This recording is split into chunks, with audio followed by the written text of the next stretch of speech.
بسم اللہ الرحمن الرحیم۔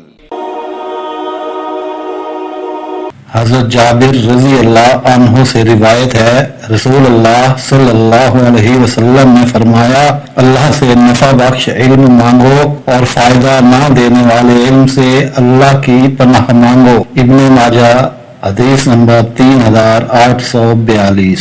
حضرت سمرہ بن جندب رضی اللہ عنہ سے روایت ہے، رسول اللہ صلی اللہ علیہ وسلم نے فرمایا، سفید کپڑے پہنا کرو، وہ زیادہ پاک اور زیادہ عمدہ ہے۔ سنن ابن ماجہ حدیث نمبر 3567۔